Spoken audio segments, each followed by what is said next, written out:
The broadcast is now starting. All attendees are in listen-only mode.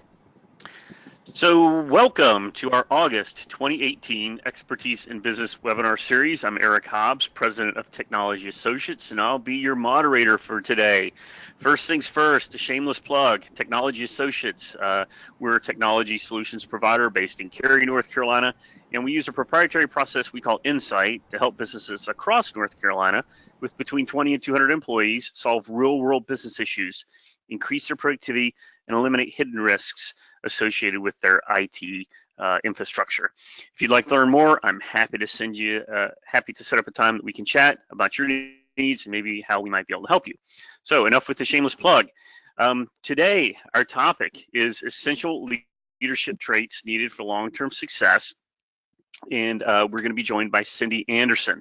So Cindy is the founder of Thinc Strategy, and she helps business leaders and their management teams increase their corporate value. She's owned 5 businesses, including selling 3 of her own, and she's also guided over 140 clients in the past 20 years grow their value, with many of those clients selling for higher premiums.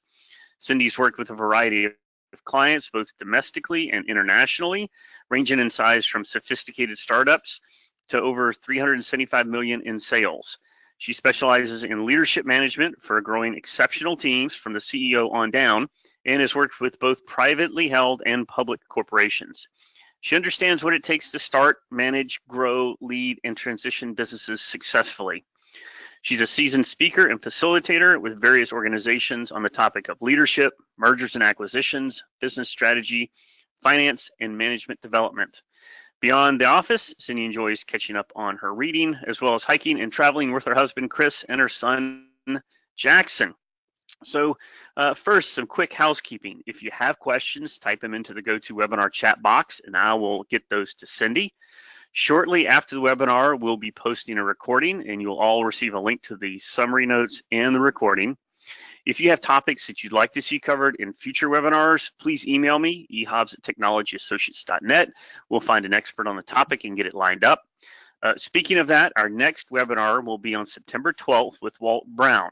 We'll be discussing his new book called The Patient Organization.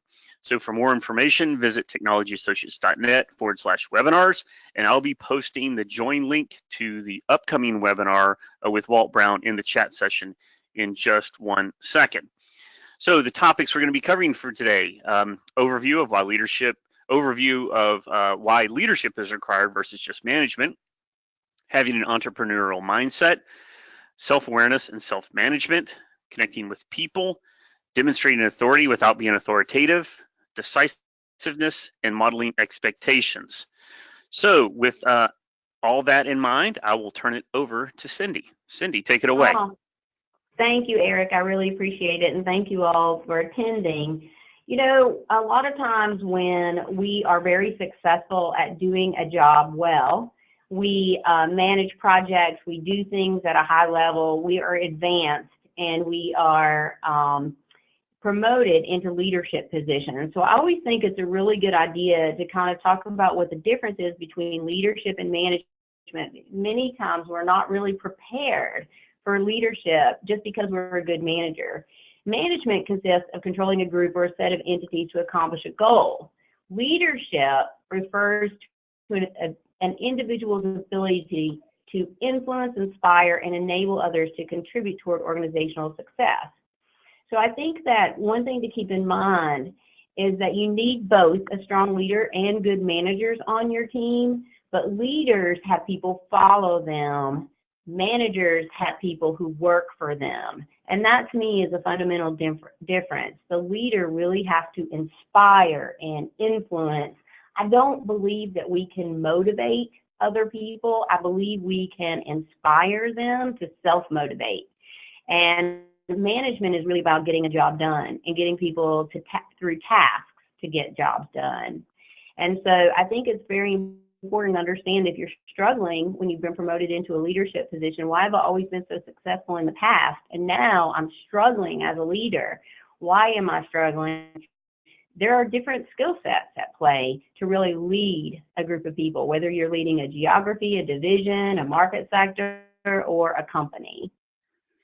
So, Cindy, help me understand. This all makes sense to me, but help me understand how that kind of applies to the, I'll call them the new world or the foosball companies, where from an outsider's or old school perspective, it doesn't look like anybody's managing or leading. It just looks like chaos. Do these Yeah. same things apply in those companies?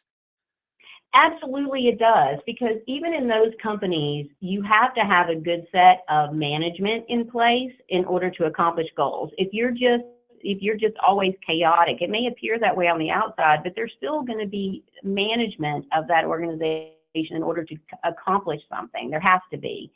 But really, some of those have a one-up for us on leadership because they really have focused more of their energy in that creative space and kind of being a little bit more open. So I think it applies to all organizations across the board. Some of us are better at it than others. Some of us excel at leadership more than we do management, while others management more than leadership. But I think it applies across the board. You know, a really, really important trait that I think you as a leader have to employ with your team is the entrepreneurial mindset.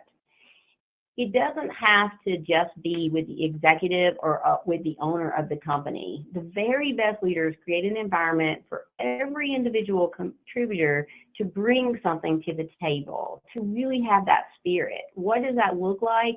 It means that all employees, no matter who they are in the company, from the receptionist or a maintenance person or an engineer or a software developer or whatever, they need to know that they are empowered to think creatively, innovate in their role. They need to be curious about how to improve the company or better serve customers or take risks confidently. You know, one of the things that I hear from people all the time when we're brought into an organization to work is they'll say, I just get so frustrated because nobody comes to me with an original idea. Nobody tells me how we could do things better. You know, we got blindsided by this customer telling us that they didn't like this process or this product or whatever. Why didn't we already know that? Why didn't we already see these pitfalls? I always ask them the question is, do you create a mindset within your organization, a part of your culture that really encourages people to bring those ideas? And I'll give you an example of what I mean. So we're really busy one day. Everybody's busy going along. And somebody walks into your office and says, hey, I've got this really great idea. And the first thing that you say to them is, not right now. Or you listen to the idea and you say, that won't work. We tried it 10 years ago, been there, done that. And they leave your office. In that moment, you lost an opportunity to create the entrepreneurial mindset. Because even though you're super busy, and I totally get that, we all are, it really pays as a leader to allow time for these ideas. Even if you know the idea may not work, there's a couple of things that will come out of it if you allow the idea, if you allow the person to come up with their ideas, to bring them to you. One of the outcomes could be that the idea actually does work today in a different environment. Maybe you learn something out of it. Or if you don't, you talk to them, ask them questions. My general rule is when someone comes with an idea, I never let them leave the room without me asking them at least 3 questions and maybe even giving them some homework to do to really vet out that idea, especially if I think that it won't work. Because what I find is really creative and smart people, if they have to really vet this out, will find that it doesn't work on their own. And they may come up with an even better idea. But shutting them down is going to cause them to not show up with ideas, to not bring creativity to the table. So I really believe that you have to, as a leader, have patience with these ideas as they come in. Some of the things, if you think about your own organization and you think about the work that you do today versus what you might have done 10 years ago, some of the craziest ideas turned into your best revenue streams, your best products. And so I think that it's really worth allowing people to have crazy ideas. You know, Jack Zinger and Joseph Folkman performed an analysis of the 33 top leaders at a major telecommunications organization. And what they found, some of their findings included creating a culture that magnifies upward communication, setting stretch goals, and emphasizing speed. What they kind of came away with is good leaders encourage a culture where every team member's ideas are heard and valued. They're open and imaginative, and they encourage those traits in their employees. By doing that, they found that the organizations that employed that kind of methodology had much greater innovation and success. So, and here's a question. How do you tell when do you know it's time to put your foot down and say no? How do you do that? So I guess it's when you've heard enough of ideas. And you right. Right. Right.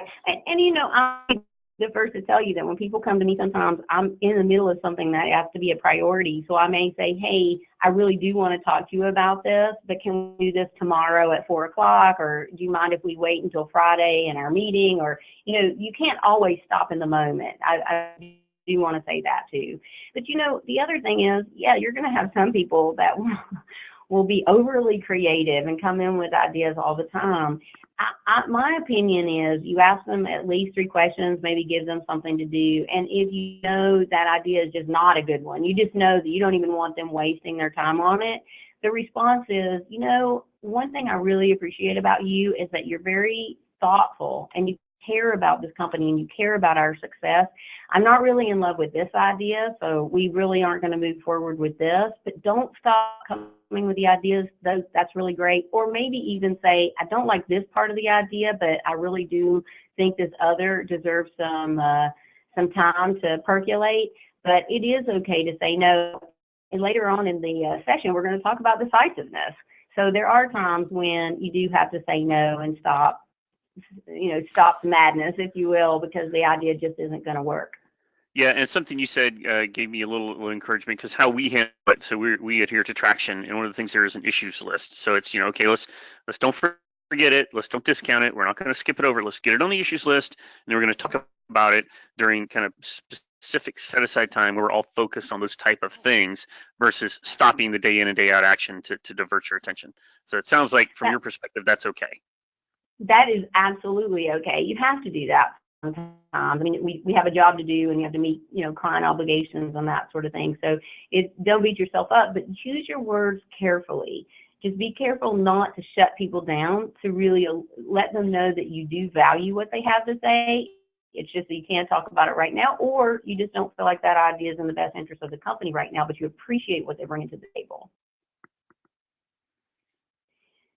Another trait that I really feel is many times overlooked as a leader, we are focused so much on developing other people and mentoring other people that sometimes we forget that we also have to be very self-aware, and there may not be anyone else in the organization to provide that mentoring and guidance for us. Hopefully you have someone, but one of the things that's very important is, as a leader, is to develop the ability to accurately perceive your own emotions and manage those emotions effectively. Face the truth about who you are and don't judge it as good or bad. Know what your triggers are, positive and negative. Learn how to lead yourself, and you will be a successful leader, because then you're leading by example. You know, leading the self from an emotional intelligence perspective is about demonstrating ethics and integrity, displaying drive and purpose. How many of us have worked for people who are supposed to be leaders of the organization and they didn't seem passionate about the organization? You know, that's really a challenge. Leaders have to display drive and purpose. There are days that I come to work that I'm not exactly on fire. I'm a human being, and there are some days where it's hard for me to get up and be passionate about everything that we do.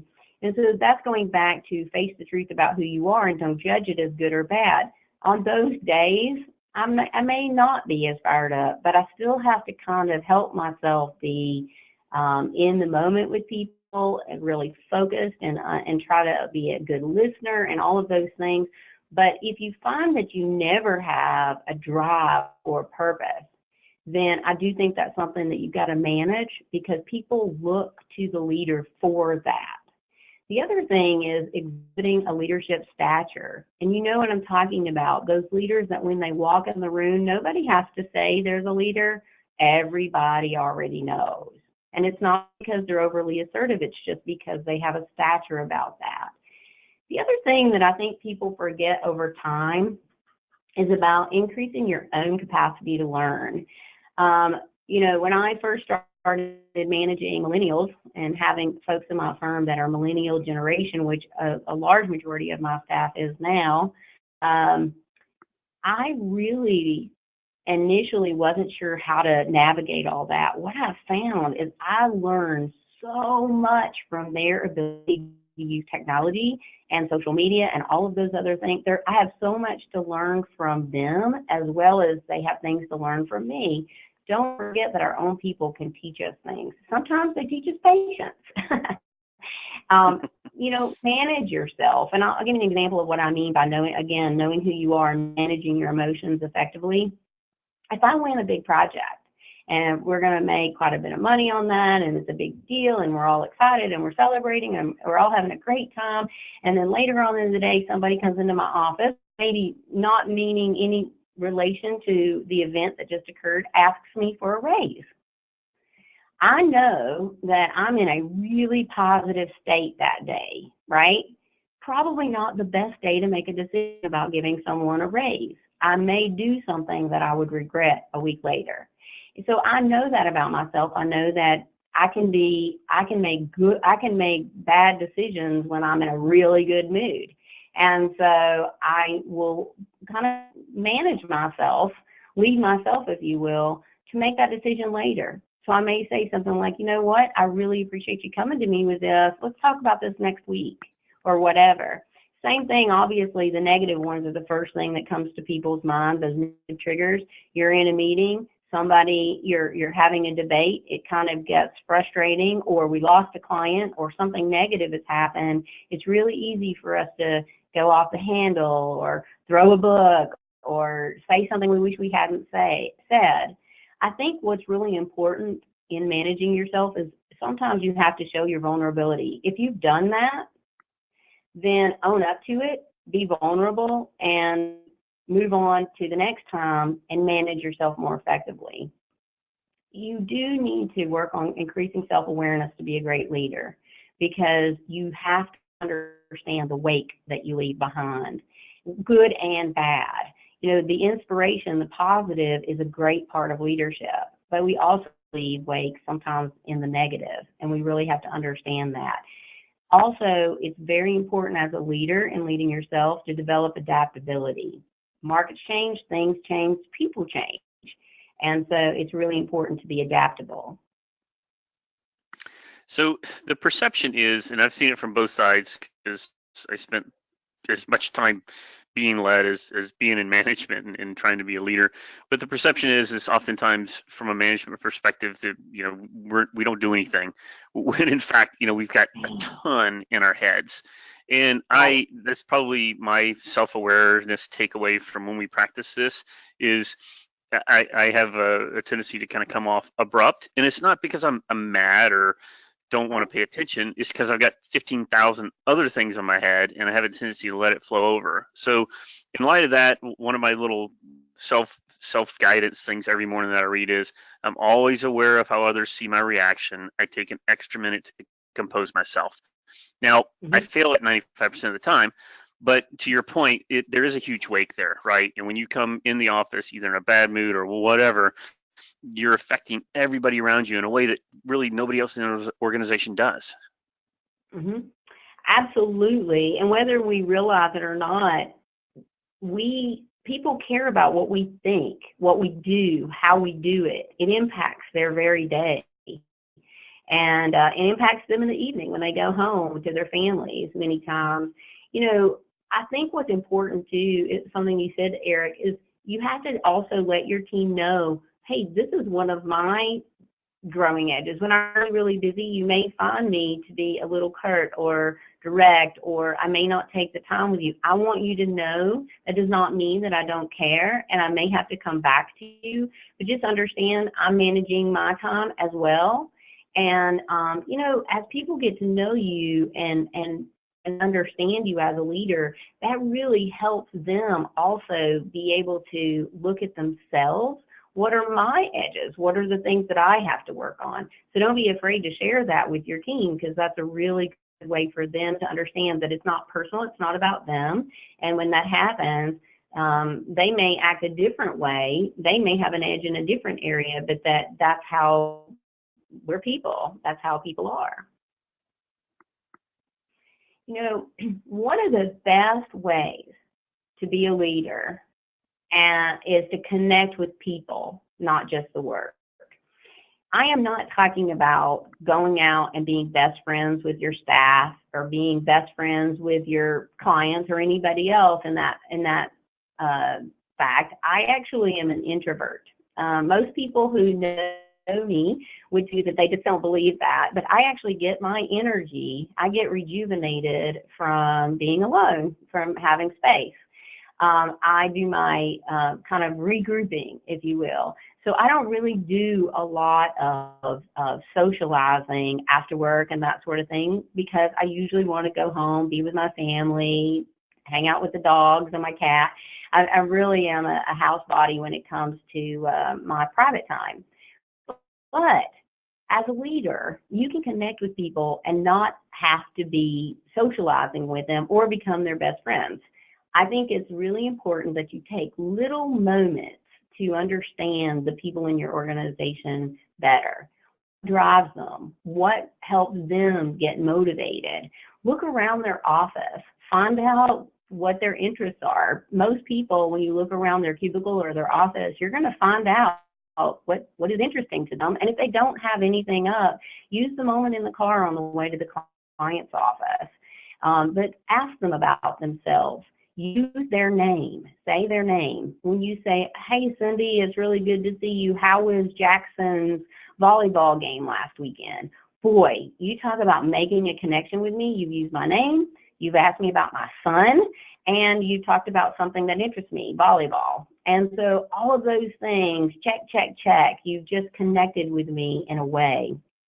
What this does is it takes some of the fear out of people coming and talking with you and opening up to you and being creative with you, because it allows them to see that you're not that far off from them. You're not dissimilar from them, or they can find connection with you too.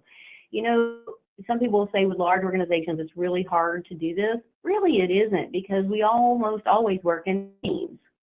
So I would say, you know, if you have a chance to have coffee with someone, or if I really love mentoring inside of companies, kind of assigning people to be mentors to other people. And we even encourage reverse mentoring, where maybe if you need help with technology, or you need help with something that maybe some of the folks just out of school can help you with, then you can do reverse mentoring as well.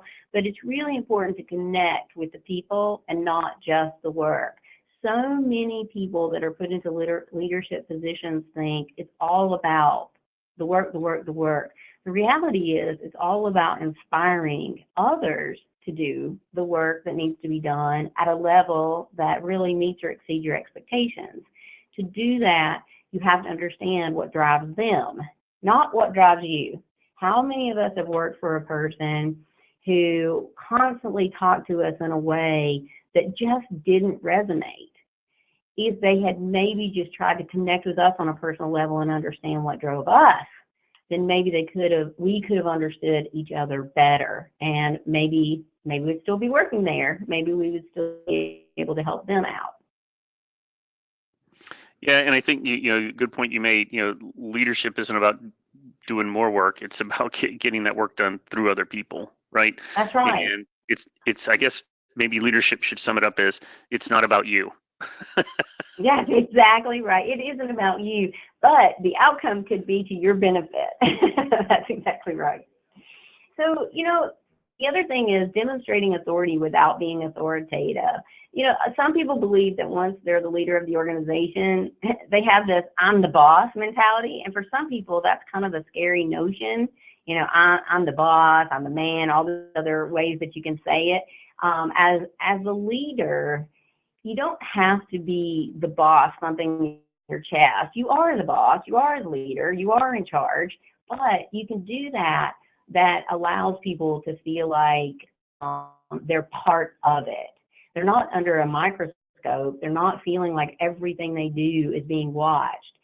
They're really going, your team is, you're going to get more out of them if you respect and listen to them, and also you set expectation and ask them for their input on those expectations. If you really engage them in a conversation, you know, there are times though you're going to have an employee who is going to try your patience in this area. You're going to have people that you sometimes have to be authoritative. You have to say, look, this is not working the way we're doing it. We've tried all these different ideas and options and we've talked together and it's not working.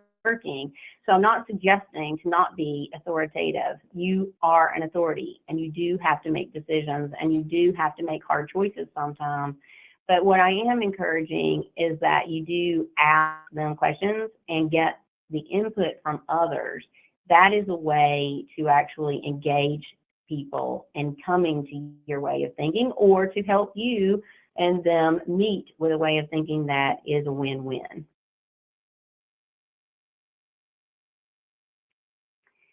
So we talked about this actually a couple of times already in the session, but I really think it's an important one, is being decisive. Leaders make decisions that are in the best interest of the organization confidently. They do not make choices that are best for an individual or themselves. And I cannot stress this enough.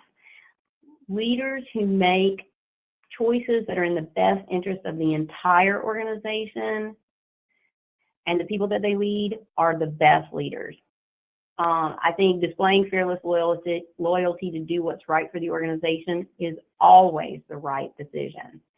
And I'll tell you why I think this one's so important. I so many times go into organizations and see leaders making decisions because they're afraid of losing someone, or they're afraid if they promote this person, then that person's going to be upset.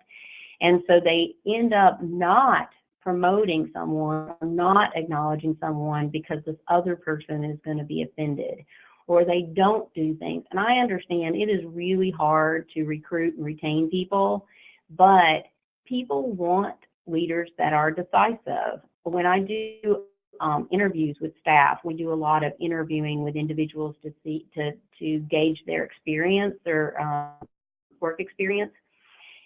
I cannot tell you, one of the biggest pet peeves of most employees is an indecisive leader. They don't make a decision, or they're wishy-washy when they make one. We come out of a meeting, we've got a plan, everybody's on board, everybody's working toward that plan. 2 weeks later, the plan changes because somebody went into the boss's office and said, I don't like this, this isn't going to work, this or that. And then they are trying to appease that one individual and everything goes awry. It's really, really important that you not be afraid to make the right decisions for the entire organization and never for yourself.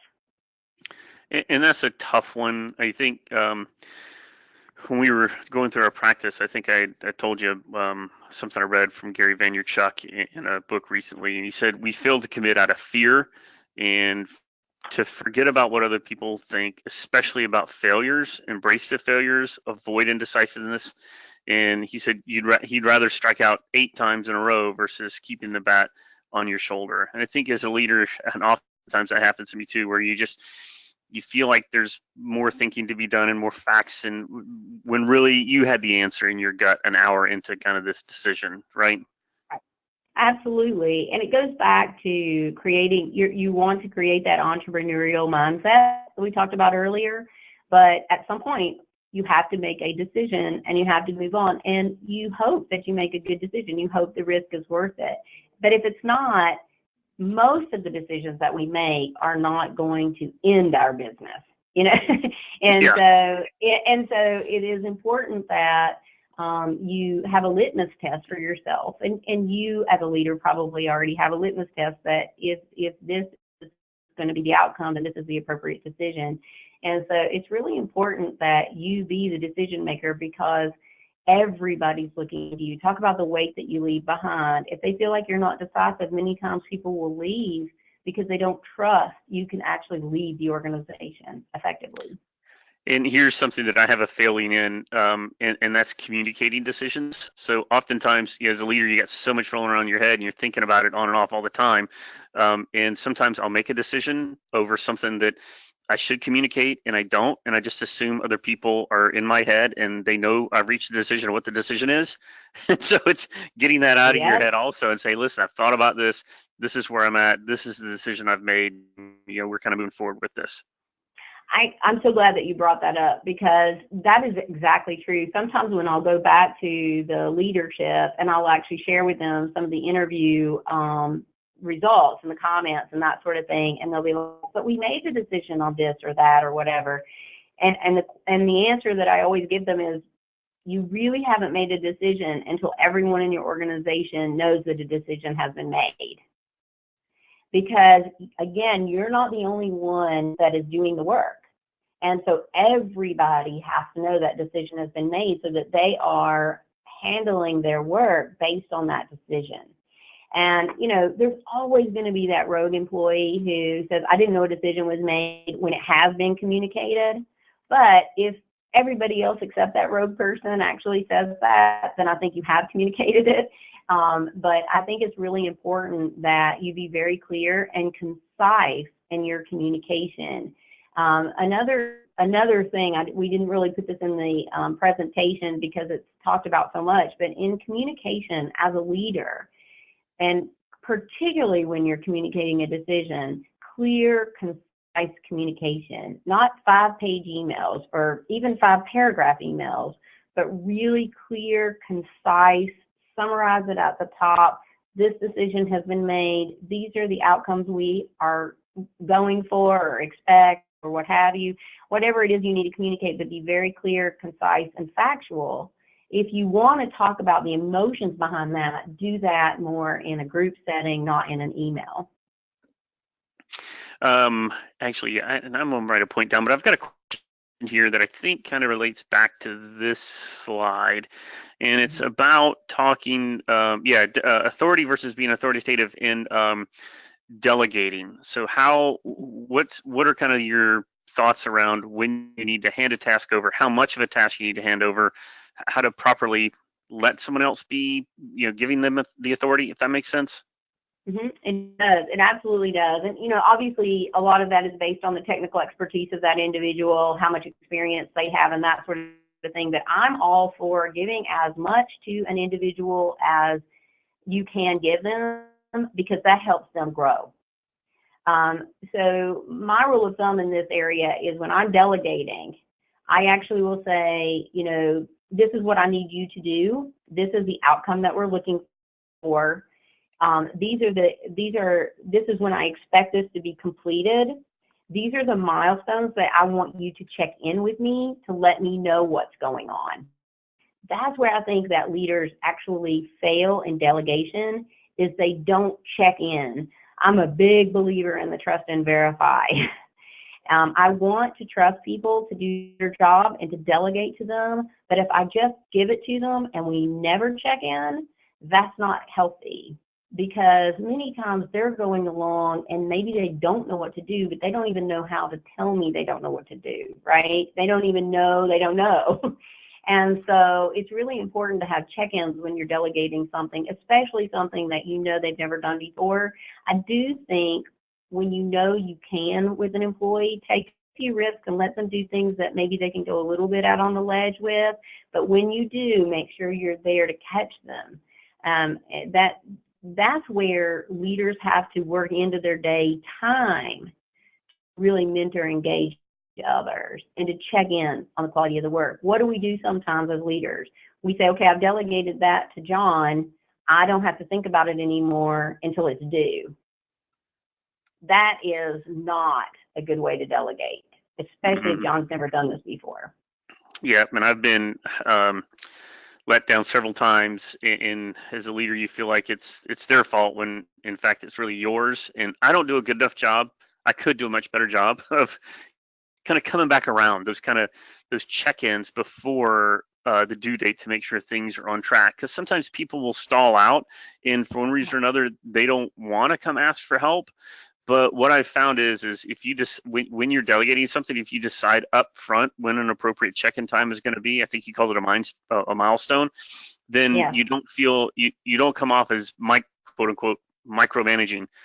Say, listen, I'm going to check in with you every Friday. Expect an update on this. If you need help in between, let me know. But at a minimum, let me know where we're at every Friday. If you agree to that up front, then it doesn't appear like you're hovering.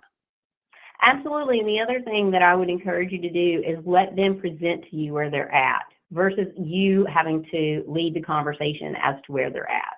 Because that means that before they meet with you, they have to be very organized in their thinking about what they need from you too. And it will take some time with some people. Some people are not very organized in that way. So they'll come to you and they'll just kind of look at you like, what do you want to know? And you have to kind of dig it out of them. So training them, teaching them how to come to you and present what they have and where they're at is one of the most powerful things that you can do as a leader. It takes time and patience, but it's worth it in the long run of the type of individual development that you can get from taking that few minutes with once a week or whatever the case is. Okay, so another question came up on this with delegations and around pushing people to take on more challenges. What about when you get into kind of sticky situations like customer complaints?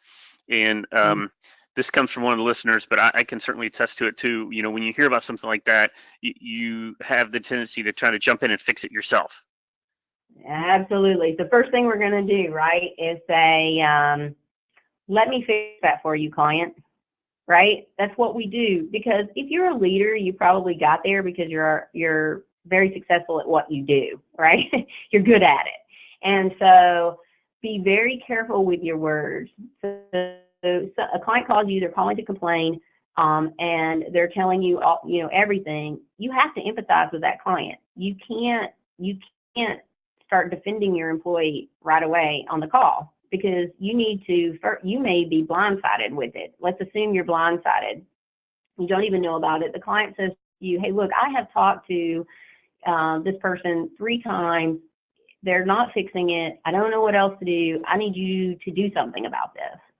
The first thing that I would do is say, I really appreciate you calling me, and I'm very sorry that you've had to communicate with them several times. What I'm going to do is I'm going to use Joe again. I'm going to go talk to Joe, and we're going to come back, and we're going to get this resolved for you right away. What I did there is I didn't say that I was going to fix it. I said Joe and I are going to fix it. And I did that with the client because I want the client to know that I have faith that Joe can fix it and that he should have fixed it, right? But that we're going to fix this together. And so then you go to Joe.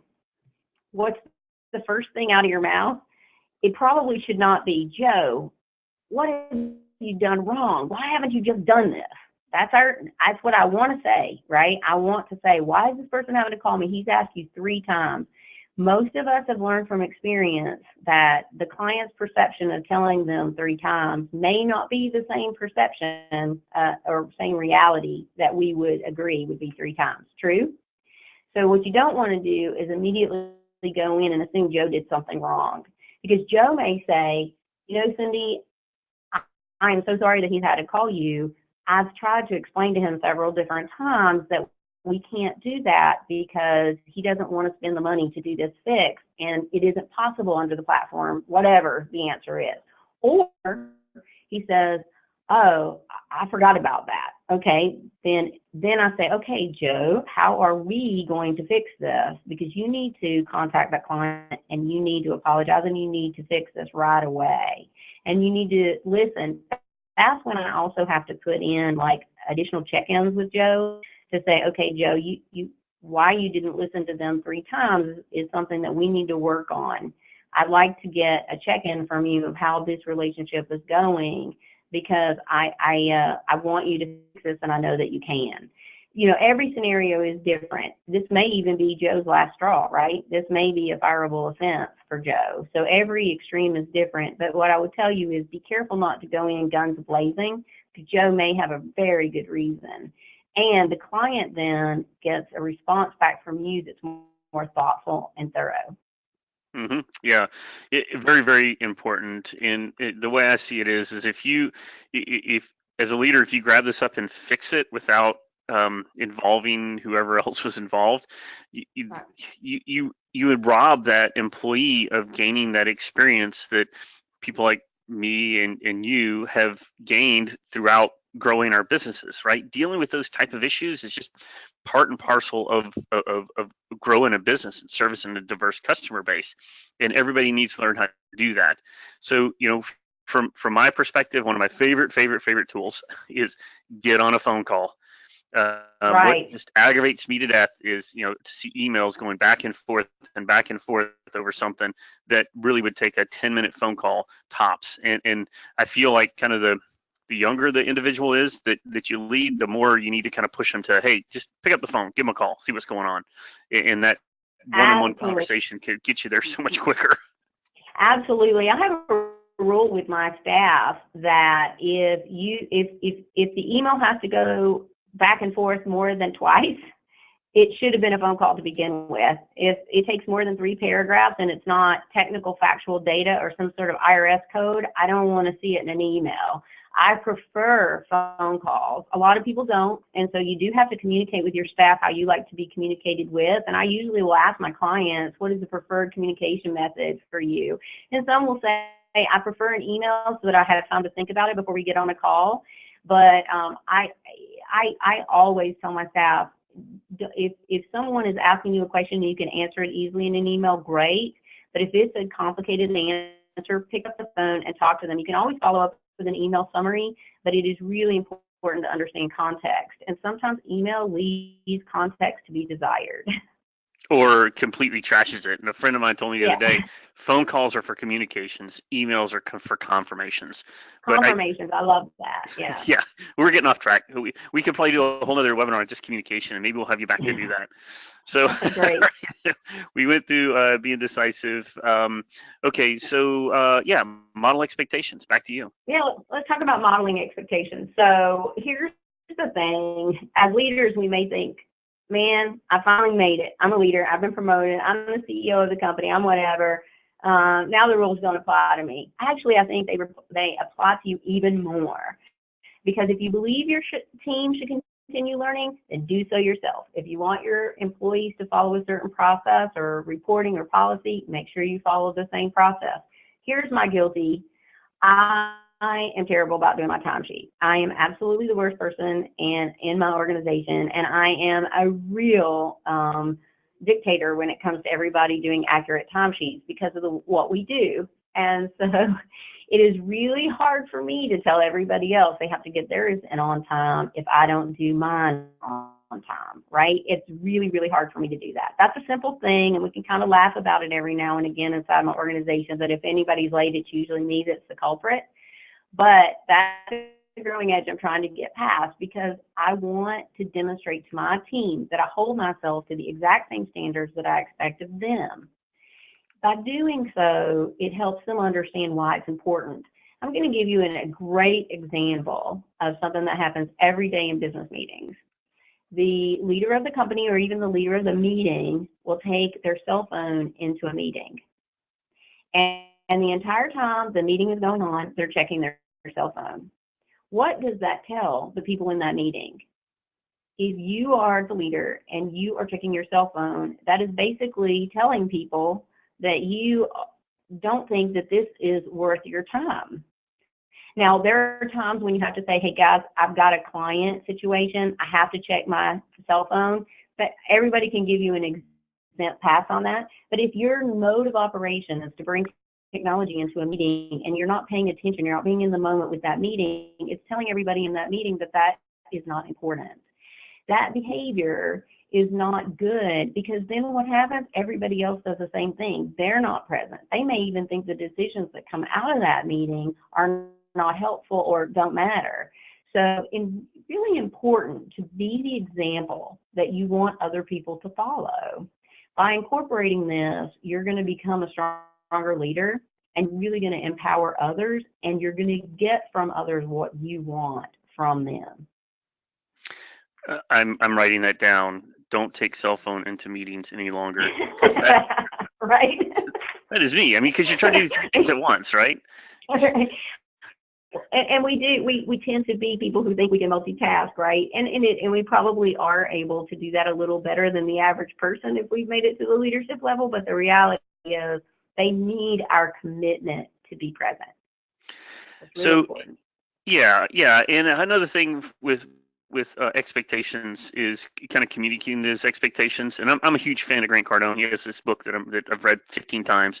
But one of the comments that he made in there is too many managers or leaders are afraid to ask for what they want in their own business, and it's important for you to get it out there as opposed to just kind of letting it stack up. So if you see something just put it out there, let the person know kind of what the right behavior is or what the right thing is that you're trying to get them to do versus just kind of carrying it around as a secret black mark against them in your head, which in younger years I used to do. I wouldn't let you know until I had 10 black marks. And it's really hard not to do that sometimes, right? You feel like you said these things until you're blue in the face.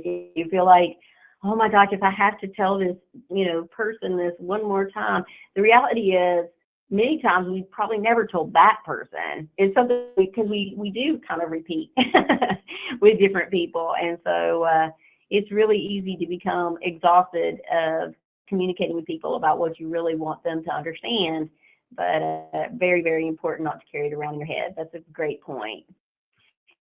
In conclusion, one of the things that I think is important is leaders don't look alike, talk alike, have the same emotional triggers. So when people tell me this is what leadership looks like, this is the individual that is a leader, don't buy that for a second. Leaders come in all shapes and sizes, all different styles, personalities, have different drivers, different needs, different ways of expressing themselves. And some leaders are extremely passionate and they express themselves verbally in a very passionate way, while other leaders are very quiet and refrained and they express themselves through quiet leadership. Neither one is right or wrong. It's what makes us unique. So be a unique leader, but as you're leading, remember, leadership is a job too.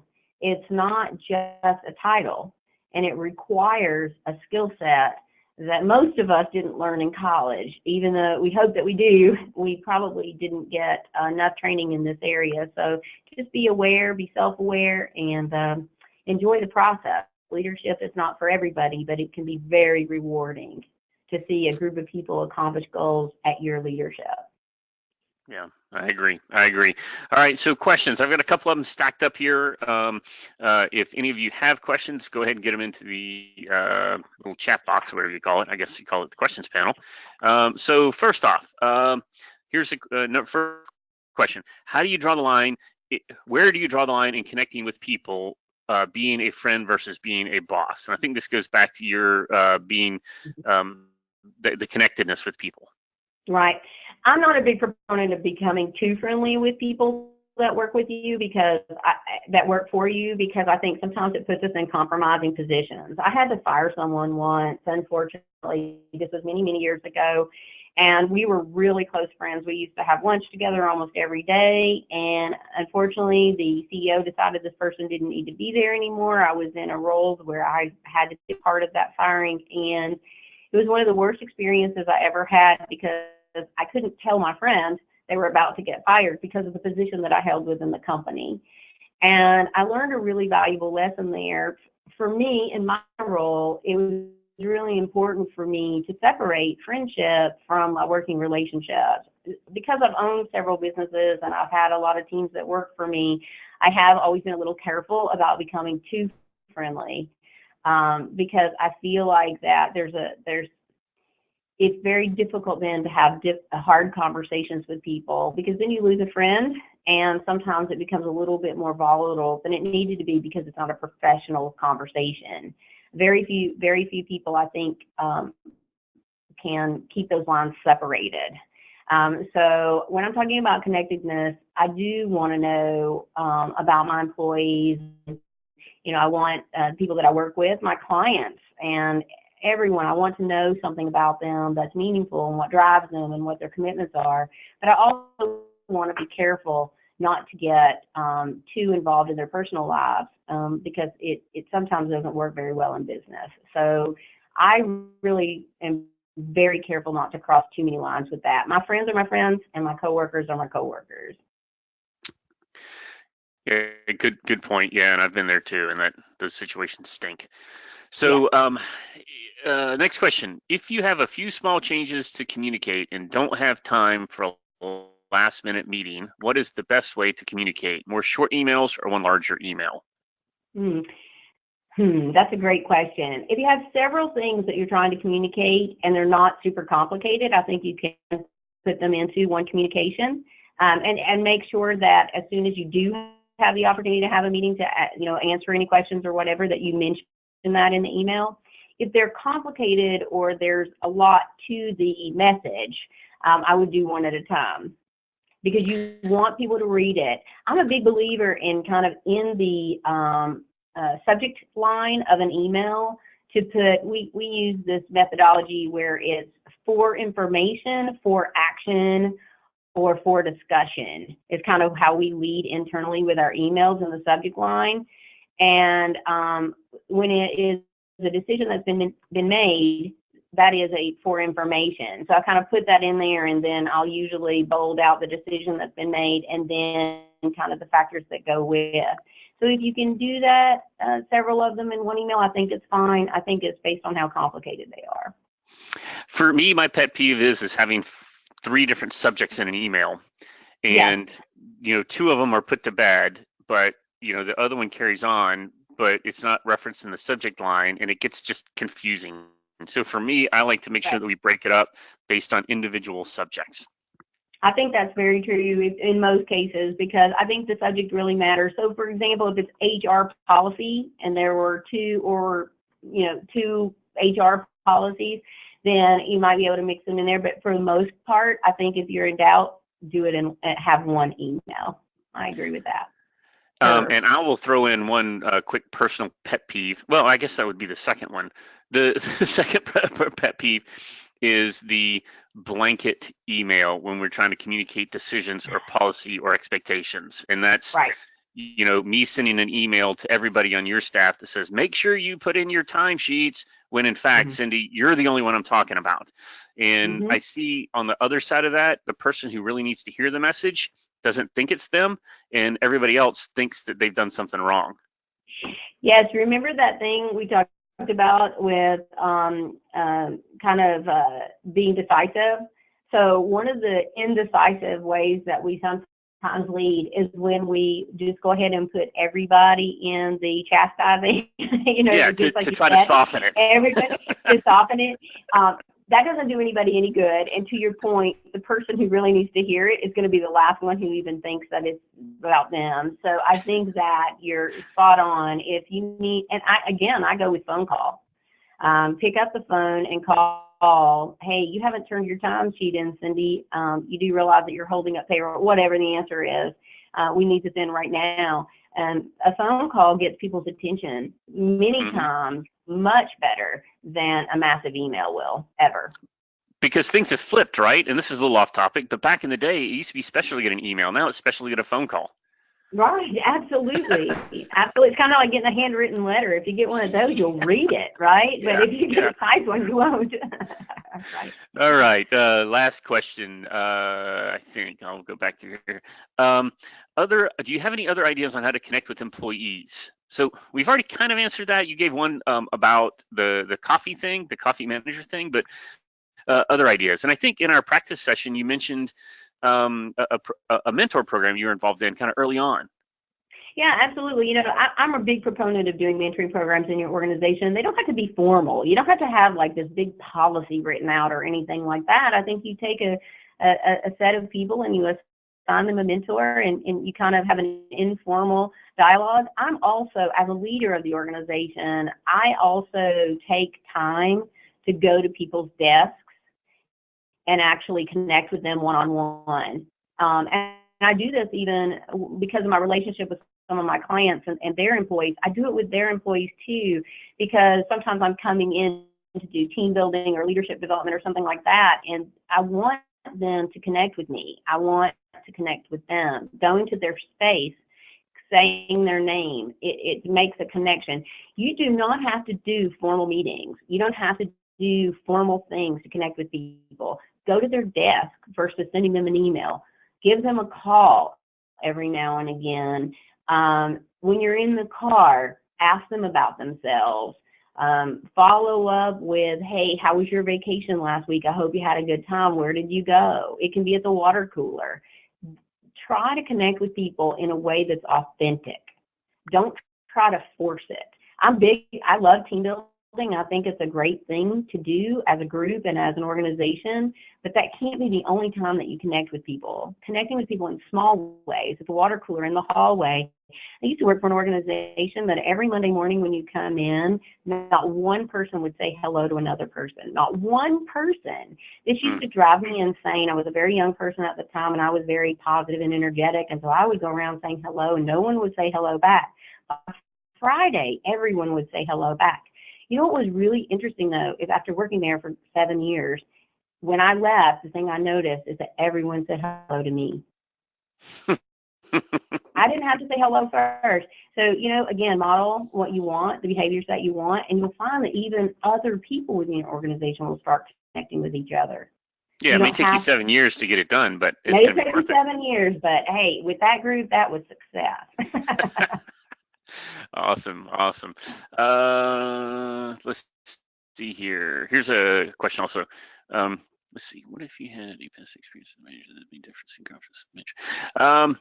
So the question is what if you've had a past experience as a manager that has made a difference in your confidence as a manager? And I'm assuming this is maybe you've made a mistake, or maybe you've had a bad experience. How do you kind of get back over that? Boy, that happens a lot. It's so unfortunate that you can lose confidence as a manager or as a leader because you do have a bad experience. In today's world, a lot of people will, you reprimand someone, you're doing all the right things, and the next thing you know, HR is calling you and saying, hey, you've created a hostile work environment. And you're like, oh, okay, all I did was give them feedback, right? Or, tell them that what they're doing is not appropriate or what have you. It is hard to keep the confidence. But I think that for me, best advice is think about the advice that you gave or the feedback that you gave, and do you feel like that what you did was factual and was about the organization being better off, that employee being better off? And if it was, then you just have to chalk it up to an experience that you learned from. Maybe use your words a little differently next time. Maybe you don't. Maybe it's, that was just a one-off. But don't lose your confidence. Just keep learning and keep developing your skills in communication, because I think that the world needs leadership, and it's a good thing, not a bad thing, whatever level you are in your organization. And so keep trying, keep pushing forward, but always ask yourself, was what I did in the best interest of this organization, of this department, of this project, and or was it because of my ego? And learn from that. Yeah, and so I'll add to that and tell you that, and you said it earlier, nobody's perfect, and just because you're quote unquote a manager doesn't mean you're done. You know what I mean? Or that you have all the answers. That's right. Yeah, I was thrust into management, quote unquote, when I hired my first employee, and I didn't know anything about it, and I'm sure it was hell on that guy. and I learned a lot around that and how to do that. And yeah, I had lots of bad experiences, but that's kind of what makes you better, is the summation of all those experiences, both the good and the bad. Absolutely, Eric. That's exactly right. And just get back on the horse and keep riding, because it is absolutely, you'll learn from it and you'll grow from it. And know you're getting ready. You're going to be thrown off again regardless. Absolutely. Awesome. Well, have a witness in the room. Yeah. Thank you so very much for spending time with us. I know this has been helpful for me, and I'm sure for a lot of our listeners, and I certainly appreciate you coming on. No, thank you guys very much.